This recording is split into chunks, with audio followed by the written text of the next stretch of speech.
Welcome to the YouTube channel HD कहानियां once again. Friends, आज जो कहानी मैं आप लोगों के लिए लेकर आया हूं, रियली ये आपके दिल को छू लेगी। जैसा कि हमारे चैनल का नाम है एचडी कहानियां, दैट मीन्स हार्ट टचिंग कहानियां, तो मैं हर बार आपके लिए ऐसी ही हार्ट टचिंग स्टोरी लेकर आता हूं। दोस्तों, लेखक के बारे में कहा जाता है, जहां ना पहुंचे रवि वहां पहुंचे कवि। कवियों और लेखकों की ये विशेषता होती है कि वो अपने शब्दों से, अपने कलम के जादू से लोगों के दिल को छू जाते हैं, उनके मन को भेद जाते हैं। दोस्तों, ऐसी ही कहानी में से एक कहानी मुझे याद है, अपने बचपन में मैंने पढ़ी थी और आज मैं फिर से वो कहानी आपके लिए पढ़ूंगा। जी हाँ, मैं सुनाऊंगा नहीं, मैं पढ़ूंगा और आप मेरी आवाज में लाइन बाय लाइन ये स्टोरी सुनेंगे। आज की कहानी का शीर्षक है काबुली वाला। इस कहानी के जो लेखक हैं वो हैं रविंद्रनाथ टैगोर। जी हाँ, जिनको गुरुजी के नाम से आप सभी जानते हैं। रविंद्रनाथ टैगोर की हर एक कहानियां बिल्कुल जो है कालजयी है। तो दोस्तों, आइए आज की कहानी सुनते हैं। कहानी का, जैसा कि हमने कहा, शीर्षक है काबुली वाला। चलिए मैं पढ़ता हूं और आप सुनिए। थोड़ी वीडियो लंबी होगी, लेकिन मैं उम्मीद करता हूं कि आप बिल्कुल पूरा समय देंगे और एक एक शब्दों को अपने दिल तक उतरने देंगे। So let's begin, don't go anywhere. तो कहानी यूं है। मेरी 5 वर्ष की छोटी लड़की मिनी से पल भर भी बात किए बिना नहीं रहा जाता। दुनिया में आने के बाद भाषा सीखने में उसने सिर्फ 1 ही वर्ष लगाया होगा। उसके बाद से जितनी देर तक सो नहीं पाती है, उस समय का एक पल भी वह चुप्पी में नहीं खोती। उसकी माता बहुधा डांट फटकार कर उसकी चलती हुई जुबान बंद कर देती है, लेकिन मुझसे ऐसा नहीं होता। मिनी का मौन मुझे ऐसा अस्वाभाविक सा प्रतीत होता है कि मुझसे वह अधिक देर तक सहा नहीं जाता, और यही कारण है कि मेरे साथ उसके भावों का आदान प्रदान कुछ अधिक उत्साह के साथ होता रहता है। सवेरे मैंने अपने उपन्यास के 17वें अध्याय में हाथ लगाया ही था कि इतने में मिनी ने आकर कहना आरंभ कर दिया, बाबूजी, रामदयाल दरबान कल काक को कौवा कहता था, वह कुछ जानता ही नहीं ना बाबूजी। विश्व की भाषाओं की विभिन्नता के विषय में मेरे कुछ बताने से पहले ही उसने दूसरा प्रसंग छेड़ दिया। बाबूजी, भोला कहता था आकाश मुंह से पानी फेंकता है, इसी से बरसात होती है। अच्छा बाबूजी, भोला झूठ मूठ कहता है ना, खाली बकबक किया करता है, दिन रात बकता रहता है। इस विषय में मेरी राय की तनिक भी राह ना देख करके चट से धीमे स्वर में एक जटिल प्रश्न कर बैठी, बाबूजी, माँ तुम्हारी कौन लगती है? मन ही मन में मैंने कहा, साली, और फिर बोला, मिनी तू जा भोला के साथ खेल, मुझे अभी काम है। अच्छा।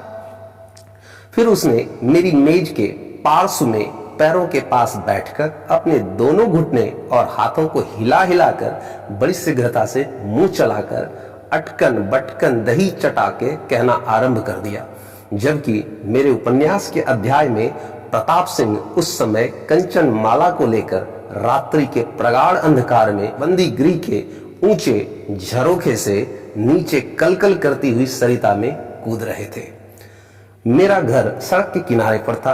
अचानक मिनी अपने अटकन बटकन को छोड़कर कमरे की खिड़की के पास दौड़ गई और जोर जोर से चिल्लाने लगी, काबुल वाला, ओ काबुल वाला। मैले कुचैले ढीले कपड़े पहने, सिर पर कुल्ला रखे, उस पर साफा बांधे कंधे पर सूखे फलों की मैली सी झोली लटकाए, हाथ में चमन के अंगूरों की कुछ पिटारियां लिए एक लंबा तगड़ा सा काबुली मंद चाल से सड़क पर जा रहा था।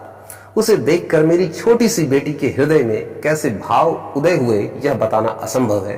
उसने जोर से पुकारना शुरू किया। मैंने सोचा, अभी झोली कंधे पर डाले, सिर पर एक मुसीबत आ खड़ी होगी और मेरा 17वां अध्याय आज अधूरा रह जाएगा।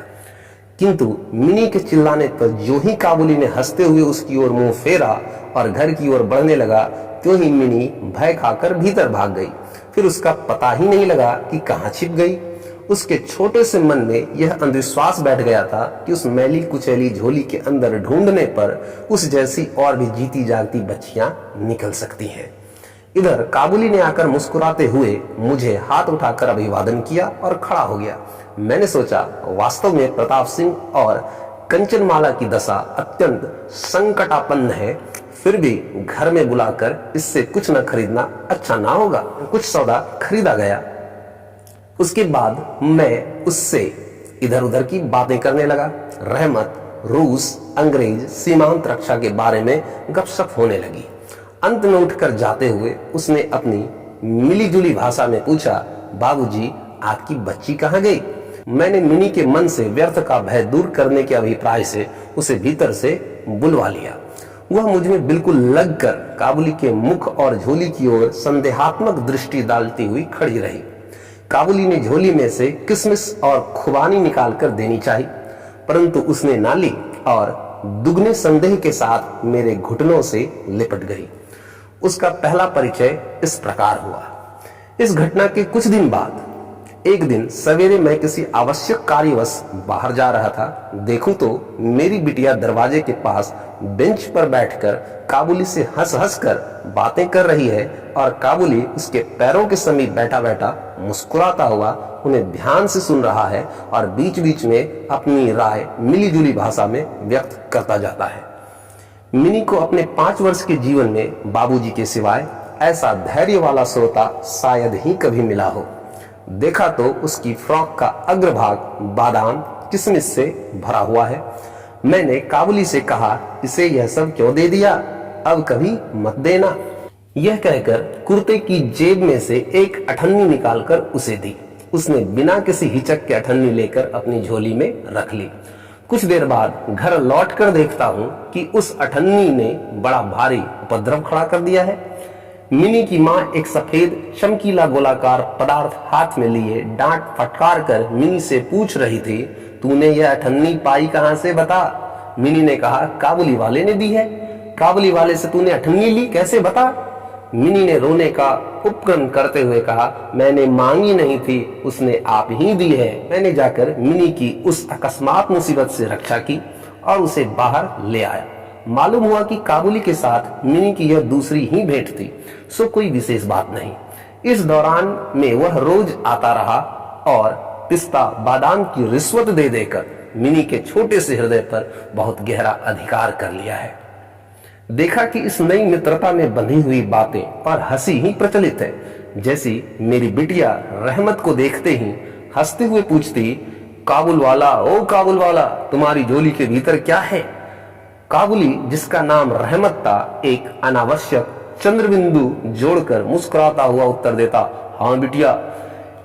उसके परिहास का रहस्य क्या है यह तो नहीं कहा जा सकता, फिर भी इन नए मित्रों को इससे तनिक विशेष खेल सा प्रतीत होता है और जाड़े के प्रभात में एक सयाने और एक बच्ची की सरल हंसी सुनकर मुझे भी बड़ा अच्छा लगता।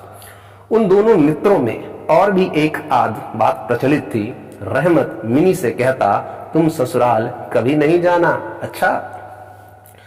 हमारे देश की लड़कियां जन्म से ही ससुराल शब्द से परिचित रहती हैं, लेकिन हम लोग तनिक कुछ नई रोशनी के होने के कारण तनिक सी बच्ची को ससुराल के विषय में विशेष ज्ञानी नहीं बना सके थे।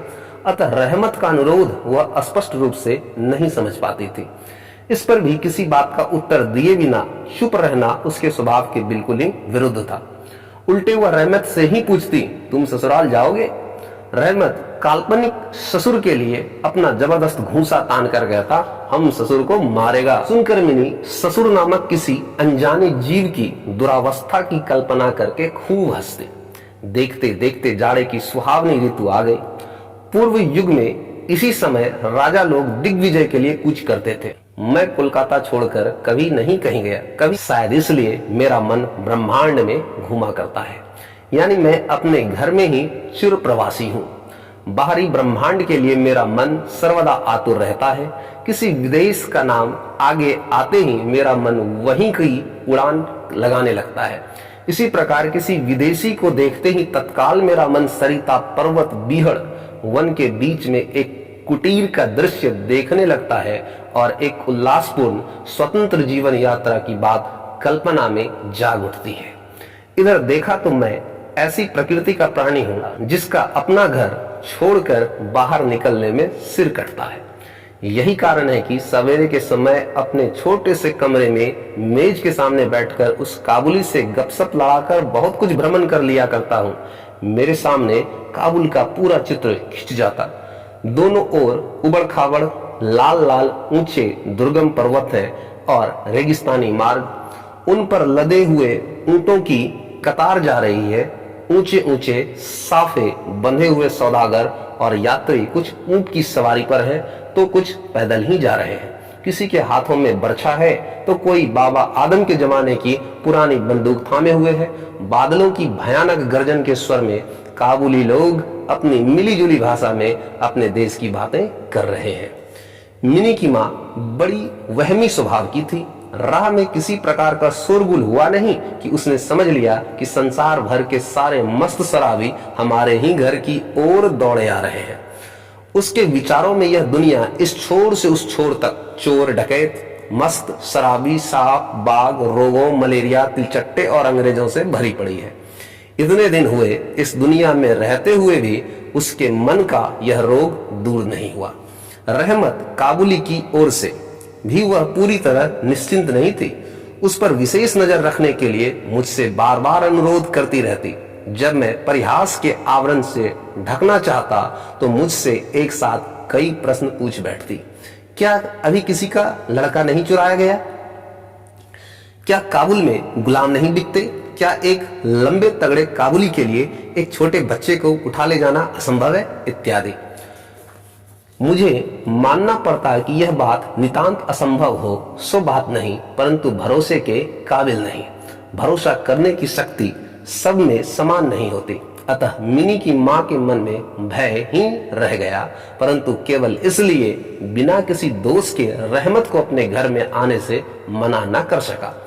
हर वर्ष रहमत माघ मास में लगभग अपने देश लौट जाता है। इस समय वह अपने व्यापारियों से रुपया पैसा वसूल करने में तल्लीन रहता है। उसे घर घर दुकान दुकान घूमना पड़ता है, लेकिन फिर भी मिनी से उसकी भेंट एक बार अवश्य हो जाती है। देखने में तो ऐसा प्रतीत होता है कि दोनों के मध्य किसी षड्यंत्र का श्री गणेश हो रहा है। जिस दिन वह सवेरे नहीं आ पाता उस दिन देखूं तो वह संध्या को हाजिर है। अंधेरे में घर के कोने में उस ढीले डाले जामा पैजामा पहने झोली वाले लंबे तगड़े आदमी को देखकर सचमुच ही मन में अचानक भय सा पैदा हो जाता है। लेकिन जब देखता हूं कि मिनी ओ काबुल वाला पुकारते हुए हंसती हंसती दौड़ी आती है और दो भिन्न भिन्न आयु के असम मित्रों में वही पुराना हास परिहास चलने लगता है, तब मेरा सारा हृदय खुशी से नाच उठता है। एक दिन सवेरे मैं अपने छोटे कमरे में बैठा हुआ नई पुस्तक के प्रूफ देख रहा था। जाड़ा विदा होने से पूर्व आज 2-3 दिन से खूब जोर से अपना प्रकोप दिखा रहा है। जिधर देखो उधर इस जाड़े की ही चर्चा है। ऐसे जाड़े पाले में खिड़की में से सवेरे की धूप मेज के नीचे मेरे पैरों पर आ पड़ी। उसकी गर्मी मुझे अच्छी प्रतीत होने लगी। लगभग 8 बजे का समय होगा। सिर से मफलर लपेटे उषा चरण सवेरे की सैर करके घर की ओर लौट रहे थे। ठीक उसी समय राह में एक बड़े जोर का शोर सुनाई दिया। देखो तो अपने उस रहमत को 2 सिपाही बांधे लिए जा रहे हैं। उनके पीछे बहुत से तमाशाई बच्चों का झुंड चला आ रहा है। रहमत के ढीले ढाले कुर्ते पर खून के दाग हैं और एक सिपाही के हाथ में खून से लथपथ छुरा। मैंने द्वार से बाहर निकलकर सिपाही को रोक लिया और पूछा, क्या बात है? कुछ सिपाही से और कुछ रहमत से सुना कि हमारे एक पड़ोसी ने रहमत से रामपुरी चादर खरीदी थी। उसके कुछ रुपये उसकी ओर बाकी थे जिन्हें देने से उसने साफ इनकार कर दिया। बस इसी पर दोनों में बात बढ़ गई और रहमत ने छुरा निकालकर घोंप दिया। रहमत उस झूठे बेईमान आदमी के लिए भिन्न भिन्न प्रकार के अपशब्द सुना रहा था। इतने में काबुल वाला ओ काबुल वाला पुकारते हुए मिनी घर से निकल आई। रहमत का चेहरा क्षण भर में कौतुक हास्य से चमक उठा। उसके कंधे पर आज झोली नहीं थी, अतः झोली के बारे में दोनों मित्रों की अभ्यस्त आलोचना न चल सकी। मिनी ने आते ही उससे पूछा, तुम ससुराल जाओगे? रहमत ने प्रफुल्लित मन से कहा, हाँ वहीं तो जा रहा हूँ। रहमत ताड़ गया कि उसका यह जवाब मिनी के चेहरे पर हंसी ना ला सकेगा और तब उसने हाथ दिखाकर कहा, ससुर को मारता पर क्या करूं, हाथ बंधे हुए हैं। छुरा चलाने के जुर्म में रहमत को कई वर्ष का कारावास मिला। रहमत का ध्यान धीरे धीरे मन से बिल्कुल उतर गया। हम लोग अब अपने घर में बैठकर सदा के अभ्यस्त होने के कारण नित्य के काम धंधों में उलझे हुए दिन बिता रहे थे। तभी एक स्वाधीन पर्वतों पर घूमने वाला इंसान कारागार की प्राचीरों के अंदर कैसे वर्ष पर वर्ष काट रहा होगा, यह बात हमारे मन में कभी उठी ही नहीं। और चंचल मिनी का आचरण तो और भी लज्जाप्रद था। यह बात उसके पिता को भी माननी पड़ेगी।